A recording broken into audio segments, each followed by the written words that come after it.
วันที่เป็นมงคลสำหรับวันพฤหัสก็คือพุธศุกร์อาทิตย์ให้เว้นวันเสาร์นะต่อไปวันต่อไปคือวันศุกร์เนาะทิศอุดรคือทิศเหนือ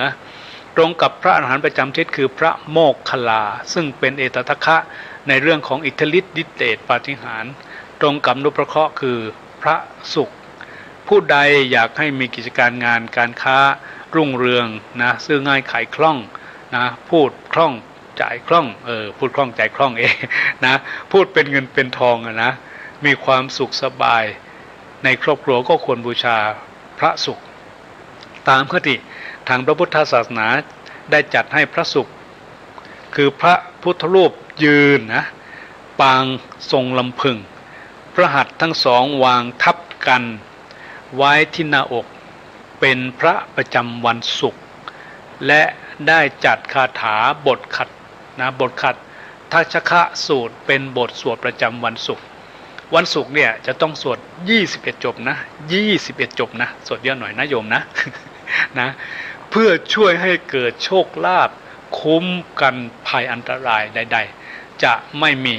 นะจะได้มีความโชคดีความสุขสวัสดีตลอดการของวันในนั้นของตนบทสวดบูชาพระประจำวันศุกร์สวดว่าอัปปะสันเนหินาทัสสะสาสเนสาธุสัมมเตอมะนุเสหิจันเทหิสัทธากิมพิสการิพิปริสานันจะตัสสนะมหิงสายะจะคุติยายันเทเสสิมหาวีโรปริตันตัมพนามะเหต้องสวดให้ครบ21จบนะจัดให้คาถาในอิติปิโส8ทิศบทตวาดฟ้าป่าหิมพานต์เป็นคาถาประจำวันศุกร์คือวาโทโนอะมะมะวาถ้าใครที่ไม่มีเวลาไปสวดบทยาวได้ก็สวดบทสั้นเนี่ยหรือถ้าจะให้เป็นมงคลก็คือทั้งบทยาวและบทสั้นสวดให้ครบ21จบในทุกวันและจะเจริญเป็นสิริมงคลดีพระศุกร์พระอิศวรได้เนรมิตสร้างพระศุกร์จากโคอุสภราช21ตัวนะโคอุสภราช21ตัวบดเป็นจุลละเอียดห่อด้วยผ้าสีน้ำเงินประพรมด้วยน้ำอมฤตบังเกิดเป็นสุริยเทพนามพระศุกร์มีกายสีชมพูทรงทิพย์อาภรณ์ด้วยเครื่องประพัสสรเลื่อมประพัสสรทรงพาหะคือโคอุสภราชรักษาเขาพระสุเมนด้านทิศเหนือพิทักษ์รักษาพระพุทธรูปปางลำพึงดังนั้นคนเกิดวันศุกร์จึงมีกำลัง21ตามโหราศาสตร์มีรูปร่างสมส่วนท่าทางดีชอบการแต่งตัวเครื่องประดับชอบร้องรำทำเพลงชายใดเกิดในวันศุกร์นะบ่มีภัยบ่มีทุกข์ซื่อสัตย์นะทุกประการเพื่อนฝูงญาติติกามักมาเป็นผู้เบียดผลาญแต่ว่าวงวานไม่สู้มีมากคือไม่ค่อยมีบริวารนะเมื่อน้อยนั้นหนาทายว่าลำบากตกยากไร้ได้ยากแทบสิ้นชีวิตต่อแก่ชราจะเทียมเศรษฐีสมบัติเปลี่ยนปรีเป็นที่สถาพรจะเป็นกำพร้าบิดาตายก่อนได้ทุกข์ได้ร้อน2 ครั้งมั่นคงเป็นสงฆ์จึงดีมักบ่นมักด่ามักจู้จี้โกรธร้ายเต็มทีนะหายไววันศุกร์กลางวันความหยิ่งทำให้กิจการล้มเหลวคนเกิดวันพุธกลางคืนนะความล้มเหลวจะกลายเป็นความสำเร็จนี่คือผู้ชายนะทีนี้ผู้หญิงที่เกิดวันศุกร์คล่องแคล่วในวิชาความรู้ศิลปะชีวิตเริ่มต้นขยันหมั่นเพียรแต่เหตุร้ายมีมาเรื่อยๆหากินลำบากแต่ก็ไม่นานอดทนลำบากบักบั่นได้ด้วยมือเปล่าจนตนได้สำเร็จผ่านความทุกข์ยากผ่านความลำบากได้ดีไม่กลัวความจนจึงเจริญได้ไวต้องเรียกว่าล้มเหลวก่อนจึงสำเร็จได้ปลาก็กลายเป็นมังกรไม่กลัวโชคลาภจะมีมาช้าถึงแม้จะได้ดีแล้วแต่ก็มีเรื่องยุ่งยากใจ เพราะทุกข์ร้อนผ่านพ้นไปหมดจึงจะประสบสุขในภายหลังนะให้คุณแก่ลูกหลานเป็นสีแก่ครอบครัวนี่คือผู้หญิงนะผู้หญิงที่เกิดวันพุธตกดีผู้หญิงที่เกิดวันศุกร์กลางวันนั้นจะทำการงานด้วยความอดทนนะผู้หญิงที่เกิดวันศุกร์กลางคืนมีคุณธรรมวิชาสามารถมีความก้าวหน้านะในทางปัญญาทางธรรมด้วยอันนี้ก็คือวันศุกร์ต่อไปสีที่เป็นมงคลคือสีน้ำเงินนะสีน้ำเงินสีฟ้ารองลงมาคือขาวนวลเว้นสีเทาและสีดำวันที่เป็นมงคลสำหรับคนเกิดวันศุกร์ก็คือวันจันทร์วันอังคารวันพฤหัสให้เว้นวันพุธกลางคืนนะต่อไปวันเสาร์คือทิศหฤดีทิศหฤดีคือทิศตะวันตกเฉียงใต้พระอรหันต์ประจำทิศก็คือพระอุบาลีซึ่งเป็นอิตตะคะในด้านการทรงพระวินัยนะเปรียบอยู่ในกฎระเบียบซึ่งผู้ใดต้องการให้บุตรหลานอยู่ในกฎระเบียบวินัยไม่หลงมัวเมาไปในอบายมุขในความชั่วเนาะก็ควรบูชาพระเสาตามคติของพระพุทธศาสนาจัดให้พระพุทธรูปปางนาคปกนะเป็นปางประจำวันเสาร์และจัดคาถายะโตหังเป็นคาถาบทสวดสำหรับพระเสาร์โดยสวด10 จบตามกำลังวันบูชาพระนาคปกเพื่อให้ได้ช่วยคุ้มกันภัยอันตรายต่างๆช่วยให้เกิดโชคลาภมีความสุขความเจริญและเกิดความสวัสดีมีมงคลตลอดเวลาบทสวดประจำวันเสาร์คือยะโตหังภคินิอาริยายะชาติยาชาโตนาภิชานามิสันจิจะปานังชีวิตาวโรเปตาโมวิมุตตานังนโมวิมุตติยาอิมังโสปริตังกัตตวาโมโรวาสมะกัมปยีตินี่ก็ต้องสวดให้ครบ6 จบด้วยกันสำหรับวันอาทิตย์ทีนี้จัดให้คาถาพระอิติปิโส8 ทิศนะพระนารายณ์ทรงรูปเป็นคาถาภาวนาสำหรับวันอาทิตย์สวดว่าอวิสุนุตสานุตินะก็สวดจบ6 บทเหมือนกันคือจบ6 จบนะพระอาทิตย์เนี่ยพระอิศวรสร้างพระอาทิตย์ขึ้นมาด้วยการเอาราชสีห์6 ตัวบททำให้เป็นจุลแล้วห่อด้วยผ้าสีแดงประพรมด้วยน้ำอมฤตจึงเกิดเป็นพระสุริยเทพขึ้นมีร่างกายสีแดงทรงทิพย์อาภรณ์แพรวพราวด้วยแก้วปฐมาราชทรงพาหะราชสีห์รักษาเขาพระสุเมรุด้านทิศอีสานพิทักษ์พระพุทธรูปปางถวายเนตรด้วยเหตุนี้คนที่เกิดวันอาทิตย์นะจึงมีกำลัง6ตามโหราศาสตร์คนเกิดวันอาทิตย์มีนิสัยใจคอเหมือนราชสีห์คือเป็นคนที่มีนิสัยเจ้ายศรักสวยรักงามมีมณะถือตัวมีปัญญาเฉียบขาดกล้าได้กระเสียชอบอิสระไม่ง้องอนใครนะอันนี้คือวันอาทิตย์ชายใดที่เกิดในวันอาทิตย์ผู้นั้นจิตใจจะพลันนะผุนผันมักง่ายทำการเสมอตัวดีชั่วใดๆทำคุณแก่ใครเหมือนไฟตกน้ำจะมีผู้ใหญ่เอ็นดูอุปถัมภ์เจรจาล้ำเลิศน้ำใจซื่อตรงคงสัตย์ต่อมิตรรักง่ายใจจิตไม่คิดเสียดาย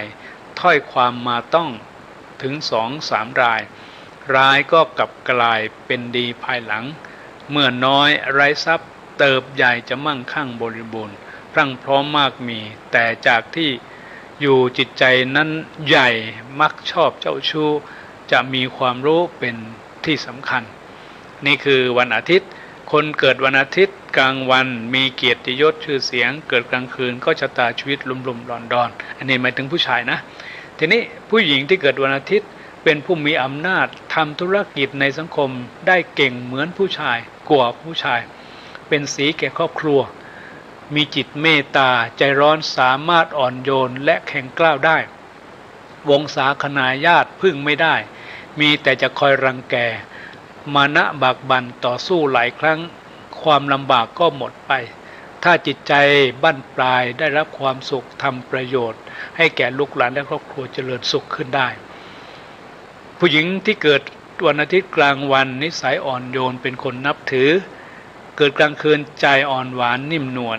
สีที่เป็นมงคลสำหรับวันอาทิตย์คือสีแดงเป็นสิริมงคลนะเกิดลาภผลดียิ่งนักรองมาคือสีม่วงสีเขียวพึงเว้นสีน้ำเงินนะบุคคลที่วันที่เป็นมงคลสำหรับวันอาทิตย์คือวันอังคารวันพุธวันพฤหัสเว้นวันศุกร์นะอันทีนี้เรามาดูว่าที่อีกวันหนึ่งนะคือตรงกลางก็คือพระเกศนะพระเกศก็คือว่าคนบางคนเนี่ย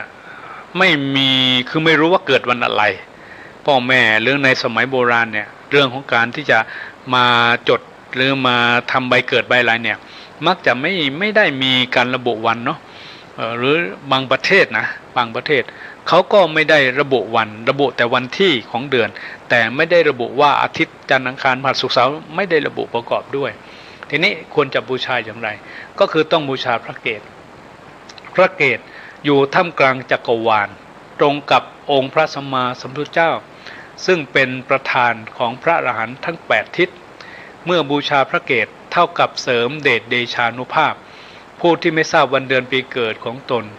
ควรบูชาพระเกศซึ่งมีกำลังดีและจัดให้พระพุทธรูปปางมารวิชัยปางมารวิชัยนะคือปราบมารนะปางนี้เป็นปางประจำวันคือประจำพระเกศให้สวดบทพุทธชัยมงคลคาถา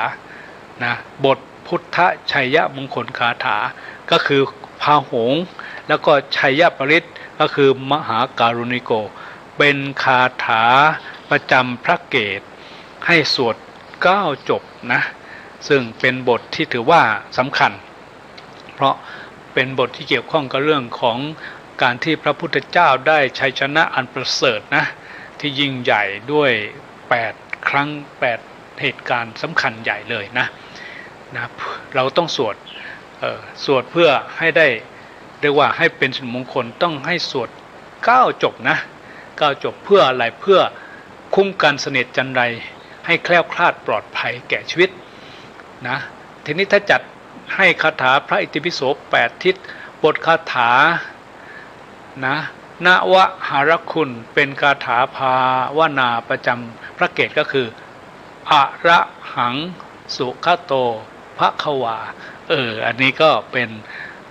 บทสวดประจำนะผู้ที่ไม่รู้วันเกิดของตัวเองนะไม่รู้ว่าเป็นวันอะไรให้สวดทุกวันนะสวด9จบด้วยกันพระเกศเป็นอย่างไรพระอิศวรเทวาชุบพระเกศด้วยพญานาค9ตัวบดให้เป็นจุลแล้วห่อด้วยผ้าสีทองประพรมด้วยน้ำอมฤตจึงมันเกิดเป็นสุริยเทพนามว่าพระเกศมีพญานาคเป็นพาหะนะรักษาเขาพระสุเมนตรงกลางพิทักษ์รักษาพระพุทธรูปปางมารวิชัยซึ่งมีกำลัง9ตามโหราศาสตร์ผู้ใดจำมันเกิดไม่ได้นะให้บูชาพระเกศเพราะเป็นจุดศูนย์กลางของเทพพยดาของนพเคราะห์ทั้งหลายสีที่เป็นมงคลสีทองนะลองมาใช้ได้ทุกสีทองนี่เป็นสีที่มงคลสำหรับพระเกศนะท่านผู้ฟังทั้งหลายญาติโยมทั้งหลายฟังมาแล้วอาจจะยาวเยอะเนาะคือเกี่ยวเรื่องของนักสัตว์นะถ้าท่านไหนที่มีความเชื่อเนาะแล้วก็ได้มาสอบมาถามที่กลับมาโดยทั้งหมดพอสังเกตข้างต้นเนี่ยเป็นบทสรุปย่อๆนะเพราะว่าถ้าจะเอาละเอียดจริงแล้วเยอะมากยาวนะการสร้างในเรื่องของการที่จะทำให้เราที่มีความเชื่อเนาะในเรื่องของโชคชะตาราศีเรื่องของนพเคราะห์อะไรทั้งหลายเหล่านี้นะแล้วก็ให้ได้รู้ความเป็นมาว่าเกิดจากอะไรนะพระอิศวรมาเกี่ยวข้องอย่างไรพระประจำวันมาเกี่ยวข้องอย่างไรบทสวดต่างๆเหล่านั้นมาเกี่ยวข้องอย่างไรก็คือทั้งหมดทั้งหลายเนี่ยล้วนแล้วแต่เป็นเนื้อหาสาระที่พูดถึงเรื่องของหลักธรรมะในทางพระพุทธศาสนาอยากให้เราท่านทั้งหลายที่เกิดในแต่ละวันจันทร์ถึงอาทิตย์เนี่ยก็ล้วนแล้วแต่ว่าดีทั้งนั้นเลยนะดีทั้งนั้นเลยแต่อยู่ที่เราจะต้องเป็นผู้ที่มีศีลธรรมคุณธรรมปฏิบัติธรรมแล้วก็สวดในบทคาถาประจำวันที่เป็นพระประจำวันในแต่ละวันที่ท่านได้เกิดมานะเพื่ออะไร เพื่อจะเป็นการเสริมชะตาราศีดวงชีวิตให้กับตัวเราเองเพื่อให้เป็นสิริมงคลกับตัวเราเองนะเนื่องจากว่าจากที่พระอิศวรได้สร้างเทวดานพเคราะห์ประจำวันเกิดของแต่ละคนนะตามแต่ละวันที่เกิดนะนอกจากนั้นเนี่ยศาสนาที่ได้พูดถึงกล่าวถึงในเรื่องนี้ก็จะเป็นศาสนาพราหมณ์นะที่ได้มีการพูดถึงบูชาเรื่องของเทพพยดาต่างๆนานานะเพื่อเทวดาจะได้โดยเขามีความเชื่อว่าเพื่อให้เทพยดาทั้งหลายได้คุ้มครองปกปักรักษาให้ผู้ที่บูชาได้แคล้วคลาดปลอดภัยดีจะได้มีความเจริญรุ่งเรืองจะได้มีความรุ่งโรจน์ในชีวิตจะได้เกิดโชคลาภการค้าขายก็จะได้มีลูกค้ามาหลงมาไหลมาบริการให้เกิดเงินไหลนองให้เกิดทองไหลมาเมื่อเงินไหลนองทองไหลมาการงานก็ได้มีอย่างต่อเนื่องนะการค้าการขายก็จะได้รุ่งเรืองก้าวไปนะอันนี้ก็ถือว่าเป็นเรื่องของเกี่ยวกับคือดวงชะตาราศีแล้วก็ปีนักษัตริย์นั่นเองซึ่งก็เป็นเรื่องที่ให้ข้อคิดคำถามสำหรับท่านที่ได้มาพูดมาถามนะก็ถือว่ายาวเนาะเอาเป็นว่านอกจากนี้แล้วก็อยากจะให้เราท่านทั้งหลายนี่ได้เข้าใจว่าจบหรือยังนี่บอกก็ยังไม่จบเนาะก็จะมีในเรื่องเกี่ยวกับการที่ว่าเมื่อมีวันเดือนปีเกิดแล้วทีนี้มีปีนักษัตริย์แล้วในความเชื่อของคนไทยเราเนี่ยยังมีความเชื่อในเรื่องอะไรต่อก็มีความเชื่อในเรื่องเกี่ยวกับพระธาตุประจำปีเกิดเนาะพระธาตุประจำปีเกิดก็คงจะนำมาย่อๆเนาะคงจะไม่ได้นำรายละเอียดต่างๆว่าประวัติของแต่ละพระธาตุเป็นอย่างไรเอาเป็นว่าอย่างนี้เพื่อให้เราทั้งหลายได้เข้าใจเนาะให้เราทั้งหลายได้เข้าใจก็ให้รู้ว่าคนที่เกิดใน12ราศีนะปีนักษัตริย์เนี่ยมีพระธาตุที่เป็นพระธาตุประจำปีเกิดตามความเชื่อ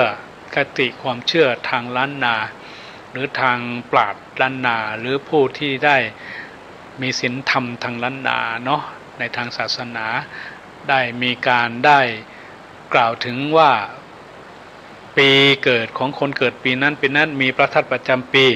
คือพระธาตุโน้นพระธาตุนี้อยู่ที่นู่นที่นี่นะในเรื่องของพระธาตุประจำปีเอาเป็นว่าเรามารู้กันแล้วกันว่าเป็นอย่างไรบ้างผู้ที่เกิดนะ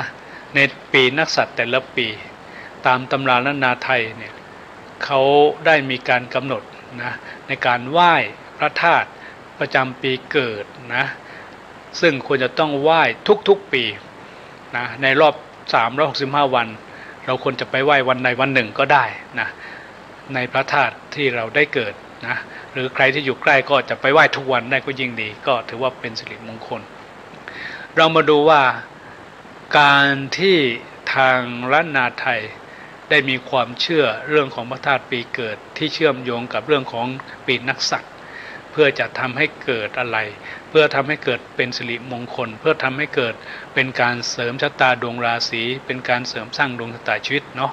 ให้กับผู้ที่เกิดในราศีนั้นๆควรไหว้ปีละครั้งให้ครบ7ครั้งนะให้ครบ7ครั้งก็คือจะไปปีละครั้งหรือจะเป็นปีหนึ่งหลายครั้งก็แล้วแต่เวลาของพวกเรามาดูนะสำหรับผู้ที่เกิดในราศีปีชวดคือปีหนูเนาะเกิดปีชวดมิ่งมงคลอยู่ที่พระธาตุสีจอมทองวัดพระธาตุสีจอมทองเป็นพระอารามหลวงในปัจจุบันนะ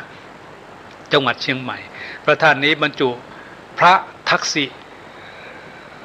คือพระธาตุนี่ได้มี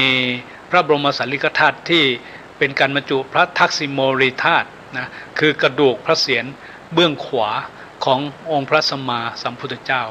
นะผู้ที่ได้ไปสำหรับผู้ที่เกิดในปีชวดคือปีหนูเวลาที่จะไปที่พระธาตุนี้ควรจะมีดอกไม้ธูปเทียนนะพร้อมทั้งเทียนประจำวันเกิดของตัวเราหรือเทียนบูชาพระธาตุไปด้วยบทสวดนะก่อนที่จะมีการสวดบทในเรื่องของการบูชาพระธาตุก็ต้องมีการกราบเสร็จแล้วก็นำดอกไม้ธูปเทียนที่นำไปนะประคองไว้ที่มือแล้วก็เดินประทักษิณขวานะรอบพระธาตุ3จบด้วยการสวดบทพุทธคุณธรรมคุณสังฆคุณนะรอบที่1ก็บท พุทธคุณรอบที่สองก็บทธรรมคุณรอบที่สามก็บทสังฆคุณเสร็จแล้วก็ให้มาตั้งเทียนนะปักธูปจุดเทียนเสร็จแล้วจุดธูปแล้วก็กราบแล้วก็กล่าวคำบูชานะบูชาพระธาตุสีจอมทองสวดว่านะโมพุทธายะนะมามิติโลกโมลีโลหะกุเตปฏิทิตังปูชิตังสัพพะโลเกหิกิติมันตังมโนหารังอะหังวันทามิสัพพทาอังควะหะเยปุเรรัมเมโกวิราลักขปะพะเตสหิเหมะคูหาคัพเพทักขินะโมลีทาตุโยอะหังวันทามิสัพพทาอันนี้ก็คือคนเกิดปีชวดนะต่อไปคนเกิดปีฉลู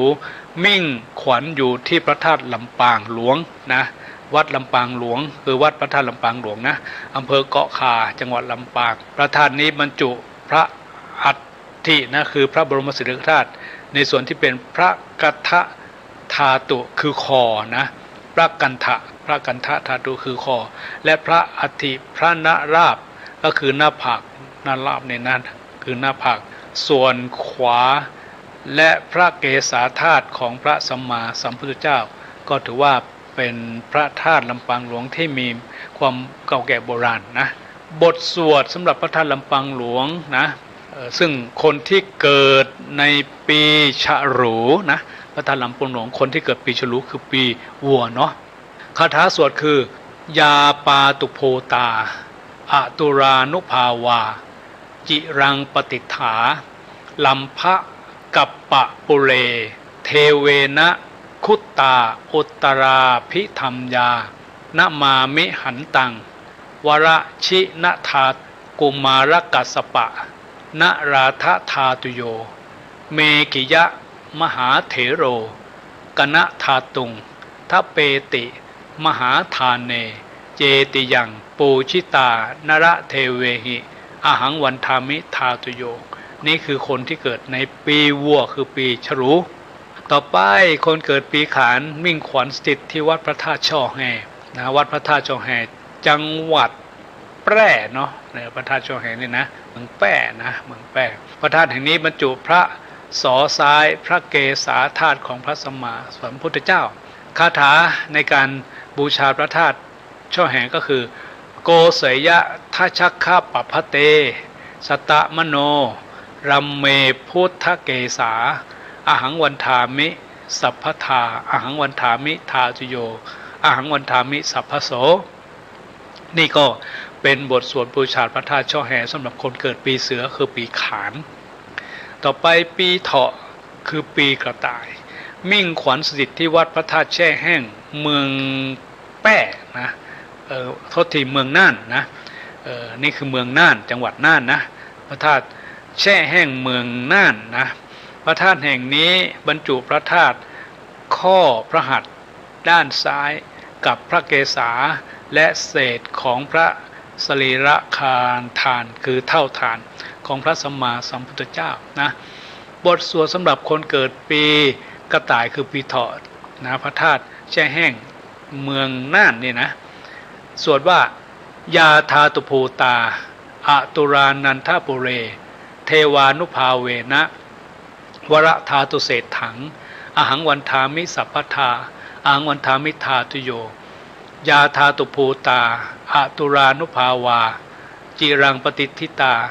นันทกัปปะกับเกปุเรเทเวนะคุตตาวรพุทธธาตุงจิรังวันทามิหันตัง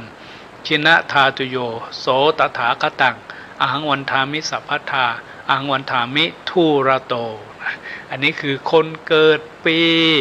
เถาะนะต่อไปคนเกิดปีมะโรง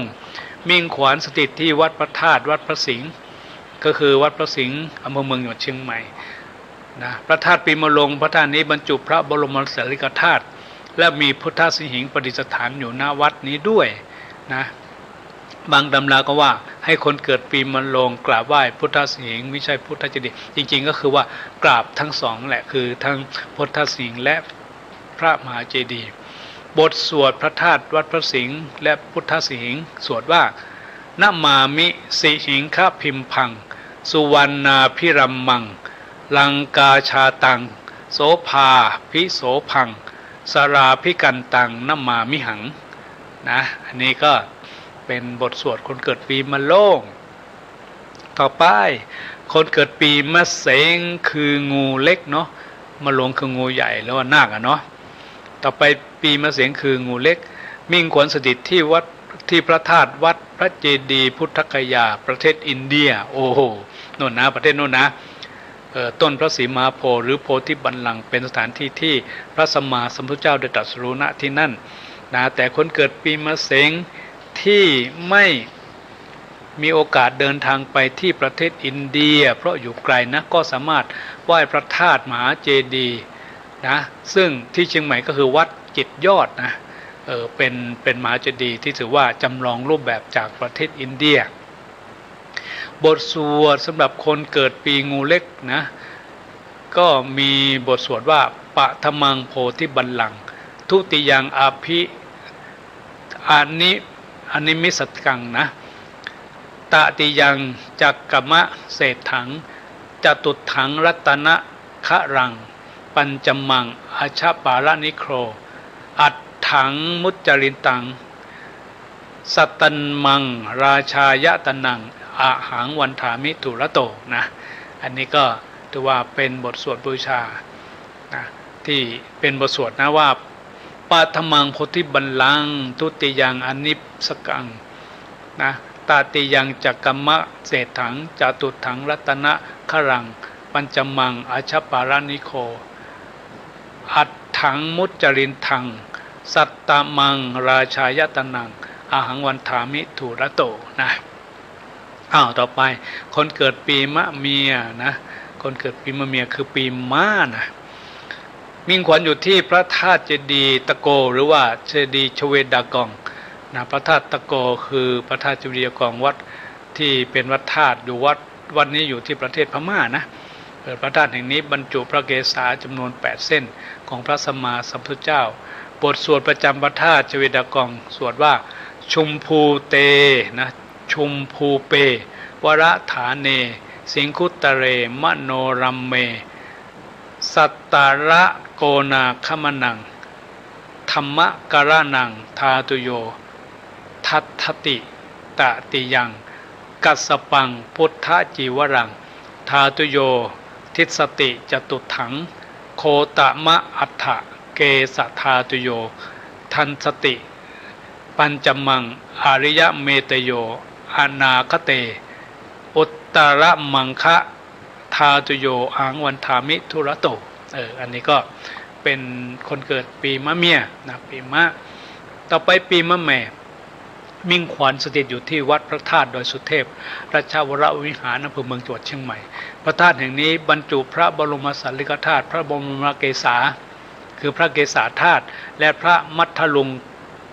คธาตุนะของพระสัมมาสัมพุทธเจ้าบทสวดบูชาพระธาตุโดยเทพสวดว่าสุวรรณเจติยังเกสาวรมันทะลุงคังวรัญญาธาตุงสุเทวนามกังนารเทเวหิสัพพะปูชิตังอาหังวันถามิสัพพทาอันนี้ก็คนเกิดปีแพะนะปีมะแม่ต่อไปคนเกิดปีวอกก็คือปีลิงเนาะมิ่งขวัญสถิตที่วัดพระธาตุนครพนมจังหวัดนครพนมพระธาตุแห่งนี้บรรจุพระบรมสารีริกธาตุคือพระธาตุอุรังคธาตุหรือกระดูกหน้าอกส่วนของสัมมาสัมพุทธเจ้านะคาถาที่สวดในพระธาตุนครพนมคือกะปะนะคีริสมิงปัพพะเตมหากัสสเปนะทาปิตังพุทธอุรังคธาตุงสิริสานมามิอันนี้คือคนเกิดปีวอกหรือว่าปีลิงนะต่อไปคนเกิดปีละกาคือปีไก่นะมิ่งขวัญสถิตที่วัดพระธาตุหริพุนชัยจังหวัดลำพูนเนาะพระธาตุแห่งนี้เป็นพระธาตุที่สถิตพระอัฐิเบื้องทานพระโมเลก็คือมวยผมนะพระอัฐิเบื้องทรวงอกพระอัฐิองคุรีคือนิ้วของสมเด็จพระสัมมาสัมพุทธเจ้านะคนที่เกิดปีไก่คือปีละกาต้องไปบูชาพระธาตุนี้คือพระธาตุหริพุนชัยจังหวัดลำพูนคาถาบูชาว่าสุวรรณเจติยังหาริภูชายันทังวระโมรี ทารังโอรัตทิเศถังสหอังคุลิทิงกัจจายเนนานิตะปันตะปูรังสีเสนัมมัตสิเตนัมไมหังวนะมามิทาตุงอหังวันทามิสัพพทาอันนี้ก็คือคนเกิดปีไก่ต่อไปคนเกิดปีจอก็คือปีหมาหรือว่าปีสุนัขเนาะมิ่งขวัญสถิตอยู่ที่พระเจดีย์เกศแก้วเกศแก้วนี่อยู่โน่นเลยนะบนสวรรค์เลยนะบนสวรรค์ชั้นโน่นเลยดาวดึงส์เลยนะเนี่ยแต่ว่าถ้าที่ภาคเหนือหรือว่าที่ประเทศไทยก็อยู่ที่วัดเกศการามเนาะวัดเกศการามท่านใดที่เกิดปีนี้ก็บูชาพระธาตุวัดเกศการามได้เกศแก้วจุฬามณีคาถาบูชาพระเกศแก้วจุฬามณีคนเกิดปีจอก็คือตาวติงสายะปุรัมเมเกสาจุฬามณีสรีระปภตา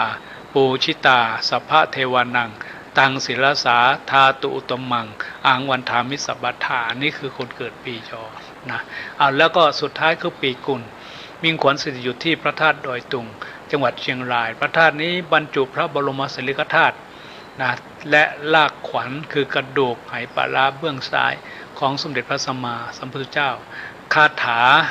สำหรับคนที่เกิดปี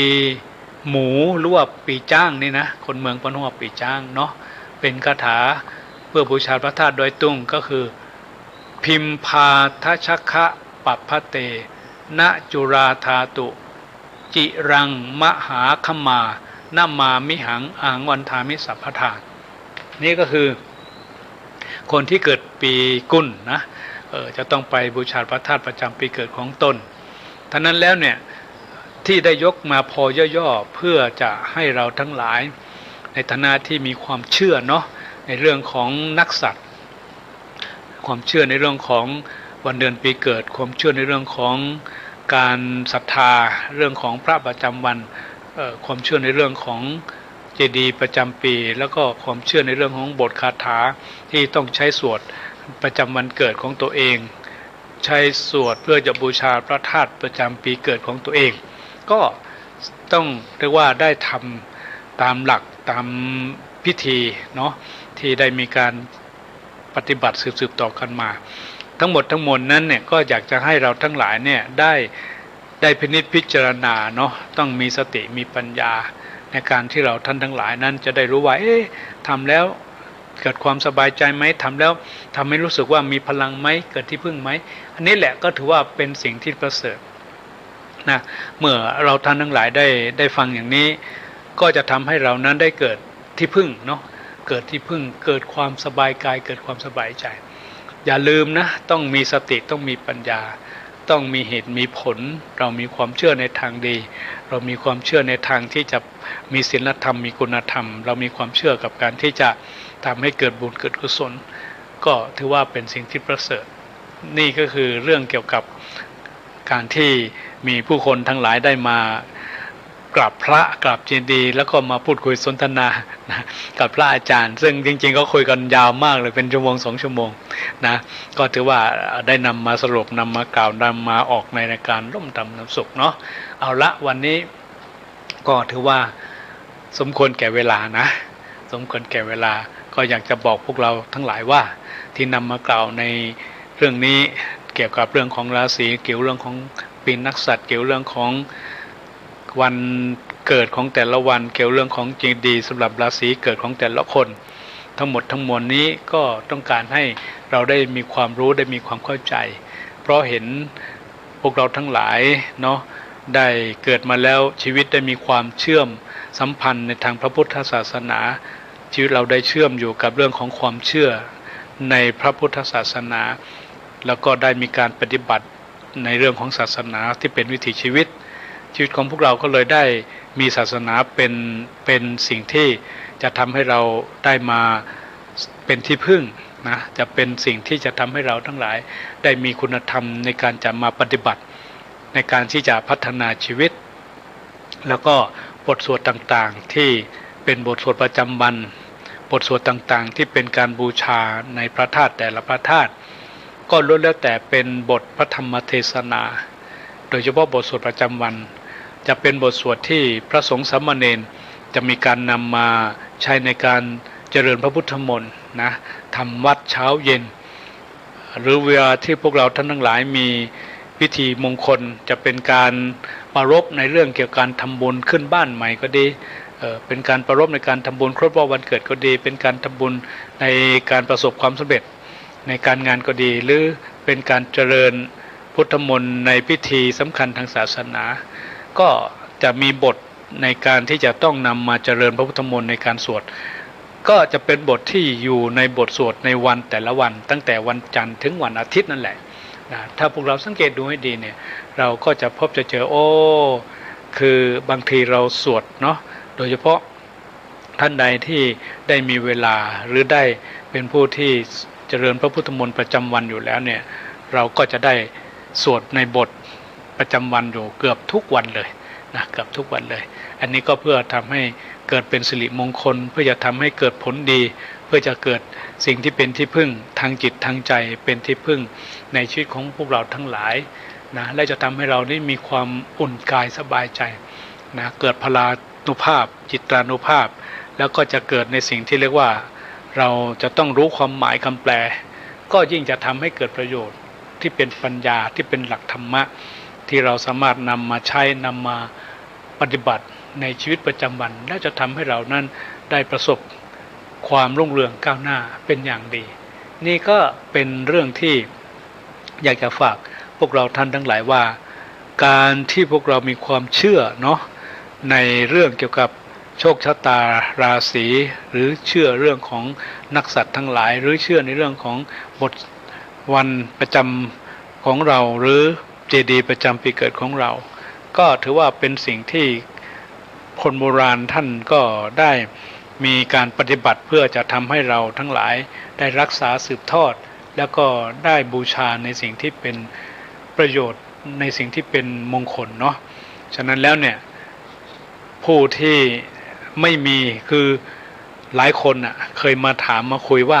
จำวันเกิดตัวเองไม่ได้ในใบเกิดก็ไม่ได้ระบุว่าเกิดวันไหนนะก็คือบอกแต่วันที่เฉยๆอ่ะนะก็เลยไม่รู้ว่าตัวเองเกิดวันไหนแล้วจะให้ไปสวดบทไหนก็มีบทที่เรียกว่าเป็นบทกลางก็คือบทว่าด้วยชยมงคลคาถานะหรือว่าเป็นพระเกศบูชาพระเกศพระเกศคือพระพุทธรูปปางมัลลวิชัยซึ่งหลายท่านหลายคนคงจะรู้จักดีเนาะพระพุทธรูปปางมัลลวิชัยนะส่วนมากแล้วจะมีอยู่ในโบสถ์ในวิหารของวัดวาอารามต่างๆนะพระพุทธรูปที่ทุกท่านจะพบเห็นบ่อยๆก็คือปางมัลลวิชัยเนาะนอกจากปางมัลลวิชัยแล้วก็จะมีปางสมาธินะซึ่งในโบสถ์ในวิหารที่เป็นวัดวาอารามต่างๆก็จะได้มีพระพุทธรูปที่สำคัญนี่แหละเป็นพระประธาน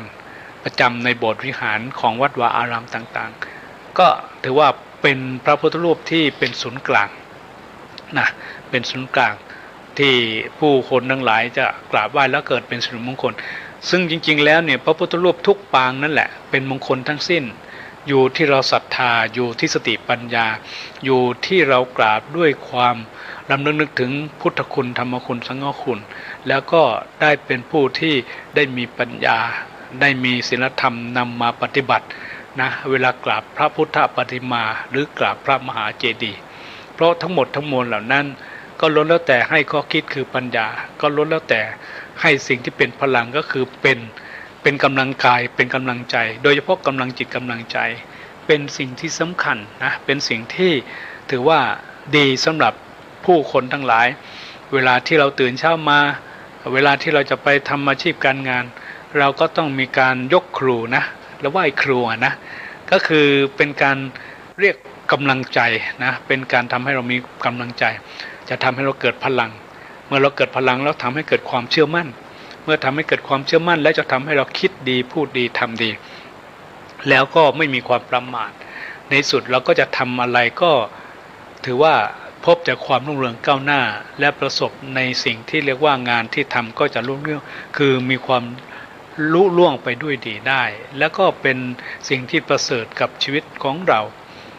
ง่ายๆเลยคือว่าศีลสมาธิปัญญามันเกิดขึ้นมาได้ตลอดเวลาในขณะที่เราได้บูชาสิ่งที่เราเคารพนะได้สาธยายบทสวดมนต์ในสิ่งที่เราได้ศรัทธาแล้วก็เจริญสมาธิภาวนาที่เราได้กระทำมันก็จะทำให้เราเกิดนะ เกิด3เกิดนี่เกิดแน่1พัฒนากาย2พัฒนาจิต3พัฒนาปัญญาในสุดชีวิตก็จะมีค่าชีวิตก็จะเกิดพลังมีความสุขและชีวิตก็จะทำให้เรานั้นสามารถอยู่กับความทุกข์ได้อย่างเป็นผู้มีความสุขในความทุกข์ที่มีก็เป็นสิ่งที่หลายคนต้องการเนาะแล้วก็เป็นสิ่งที่ถือว่านี่แหละคือข้อดีสิ่งที่ดีสำหรับพวกเราทั้งหลายได้กระทำแล้วก็ได้ทำนะถ้าทำอย่างนี้แล้วเนี่ยแน่นอนว่าจิตใจของพวกเราก็จะเป็นจิตใจที่มีพลังเมื่อจิตใจที่มีพลังการจะสร้างสรรค์อะไรลังงานสรรค์อะไรต่างๆก็ล้วนแล้วแต่จะทำให้งานนั้นได้ลุล่วงไปด้วยดีงานนั้นสำเร็จไปได้ด้วยดี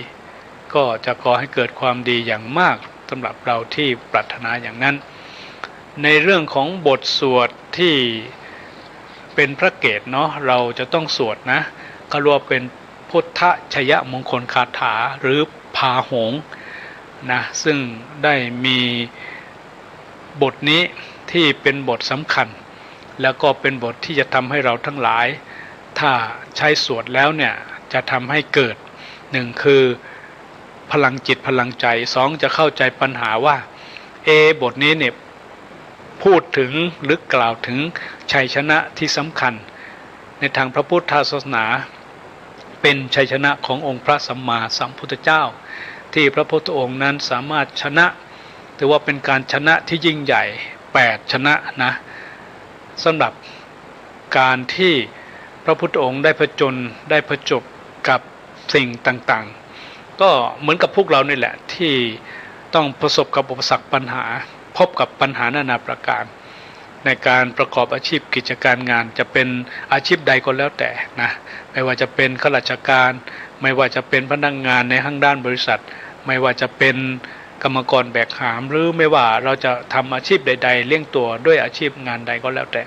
ต้องพบอุปสรรคปัญหาแน่นอนไม่ว่าจะเป็นอุปสรรคปัญหาเกี่ยวกับเรื่องคนเกี่ยวกับเรื่องงานเกี่ยวกับเรื่องสิ่งแวดล้อมเกี่ยวกับเรื่องสังคมเกี่ยวกับเรื่องเวลาเกี่ยวกับเรื่องของสิ่งที่เป็นเครื่องมืออุปกรณ์หรือเกี่ยวกับเรื่องดินฟ้าอากาศมันต้องเรียกว่าเราจะต้องพบเจอกับปัญหาเหล่านี้อย่างแน่นอนแล้วทีนี้เมื่อมีปัญหาอย่างนี้แล้วเดี๋ยวทำอย่างไรล่ะก็ต้องมีสตินะ2ต้องมีปัญญา3เราก็ต้องรู้จักในการที่จะใช้ปัญญามาแก้ไขกับปัญหาที่มันเกิดว่าถ้าปัญหาเกิดกับงานมันเป็นอย่างไรนะก็ใช้หลักธรรมะผู้เจ้าให้ใช้หลักธรรมะอะไรหลักอริยสัจสี่นะเข้ามาแก้ปัญหาแล้วจะทำให้เราสามารถที่จะแก้ปัญหาที่เกิดขึ้นในการที่พวกเราทำงานหรือในการดำเนินชีวิตของพวกเราในแต่ละวันขึ้นมาได้นะ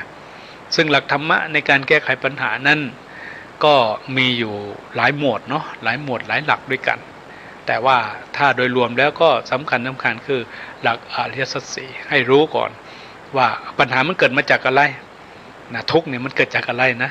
คือเราต้องรู้ว่าทำไมมันถึงมีทุกข์อ่ะทำไมต้องทุกข์อ่ะทำไมต้องปวดท้องอ่ะทำไมอ่ะนะทีนี้นี่คือทุกข์นะทีนี้2คือเราต้องหาเหตุมันว่ามันมีอะไรทำให้มันปวดมีอะไรมันเป็นปัญหาเราต้องรู้เหตุมันนะเพื่อที่จะรู้เหตุทำไมรู้เหตุว่ามันทำไมต้องเป็นอย่างนั้นนะทีนี้เราต้องทำให้มันไม่ปวดอ่ะคือต้องรักษามันให้มันไม่ปวดอ่ะทำไงจะทำให้มันไม่ปวดแน่นอนเราก็ต้องหาทางซึ่งก็มีหลายทางนะที่จะต้องทำให้มันไม่ปวดอ่ะเราจะกินยาก็ได้ไปหาหมอก็ได้จะพักผ่อนก็ได้มันก็จะทำให้นี่คือหลักที่จะนำมาในการที่จะแก้ไขปัญหาในชีวิตของพวกเราเองนะในชีวิตของพวกเราเองฉะนั้น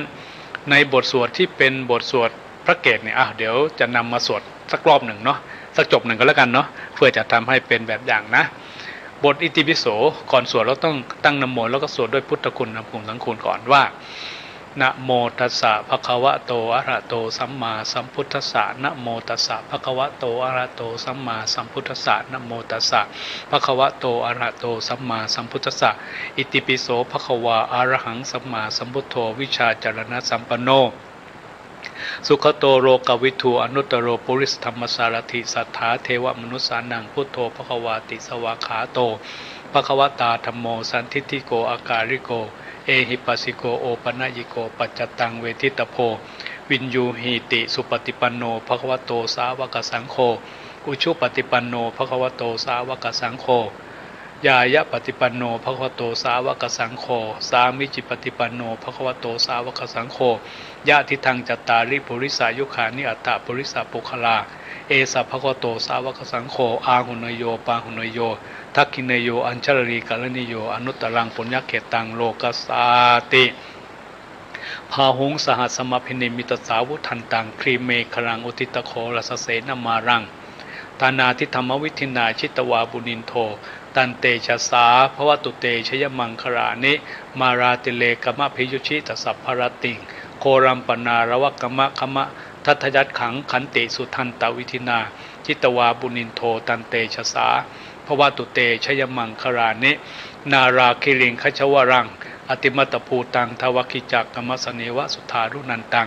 เมตัมภุเสกวิธินาชิตวาบุนินโทตันเตชะสาภวตุเตชยมังครานิโอคิตกาตคมติหาทัสุธารุนันตังทวันติโยชนะปะทังคุริมารวันตังอิปิติสังคตมโน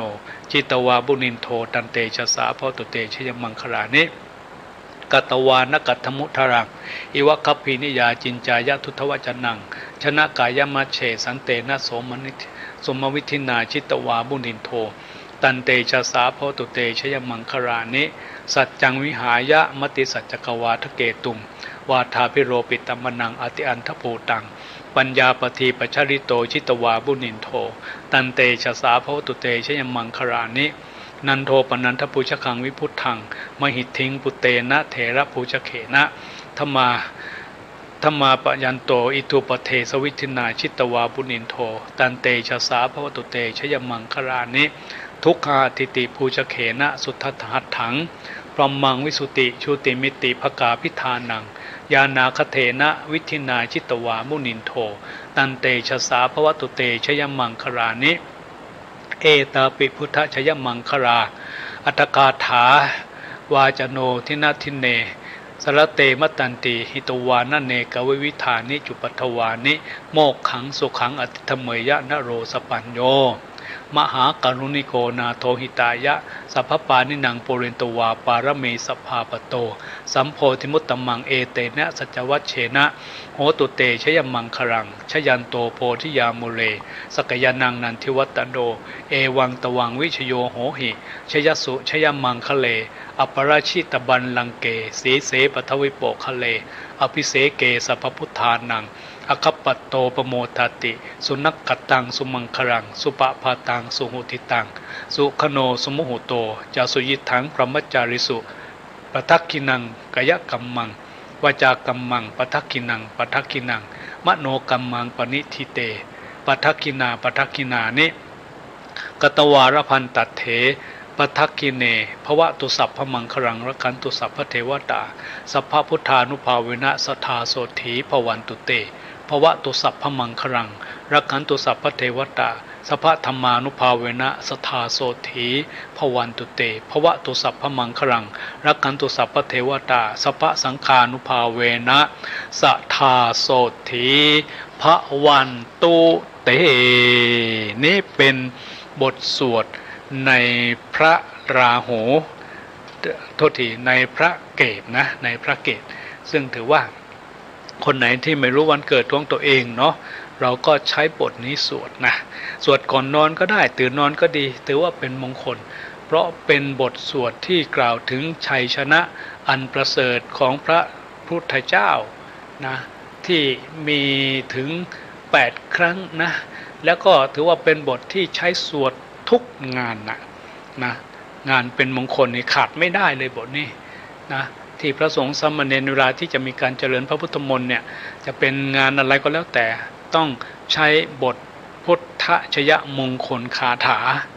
ถือว่าชัยชนะอันประเสริฐอันสำคัญที่จะเป็นมงคลในงานในคน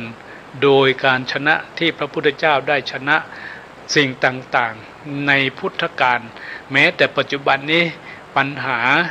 หรืออุปสรรคหรือขวากหนามหรือสิ่งที่เป็นปัญหาสำหรับหมู่เราทั้งหลายก็อยู่ใน8ประการนี่แหละยังไงก็ไม่พ้น8ประการเนี่ยนะมีอะไรบ้างเนี่ยโอ้เอาไว้ว่าในคราวหน้าเนาะจะได้นำเรื่องของชัยชนะอันประเสริฐนะที่บังเกิดขึ้นในสมัยพุทธกาลโดยเป็นชัยชนะของพระศาสดาได้นำมากล่าวกับพวกเราเนาะว่าบทส่วนนี้ที่กล่าวถึงชัยชนะของพระเจ้านี่มีความสำคัญขนาดนี้เชียวหรือแล้วมีความเป็นมาเป็นไปอย่างไรก็ในชั่วโมงหน้าในคราวต่อไปเนาะจะได้นำมากล่าวสำหรับวันนี้เวลาหมดเวลาก็อยากจะฝากข้อคิดเป็นคติสอนใจให้เราท่านทั้งหลายว่าโชคชะตามิใช่ใครกำหนดล้วนเป็นกฎแห่งกรรมตามวิถีคนร่ำรวยเพราะกรรมที่ทำดีถึงชาตินี้ไร้ทุกข์สุขสบายชะตาตนสูงต่ำกรรมบ่งบอกอานิสงส์การกระทำตามมาหาอย่าเที่ยวไปพิโรธโกรธดินฟ้าทุกชีวาที่กำเนิดเกิดจากกรรมถึงยากจนคนแค้นแสนอนาถจงปรับศาสตร์ให้ฝันนั้นลุล่วงอุปสรรคขวางหน้าฝ่าทะลวงยามประบวงประหลุมเพียรทุ่มเทจะทำดีแก้ไขในสิ่งผิดสุจริตภาคเพียรมิเหียนหันสั่งสมความดีไว้ให้อานันต์เพื่อชีวันสุขสมทุกภพไปขอเจริญพรธรรมะสวัสดี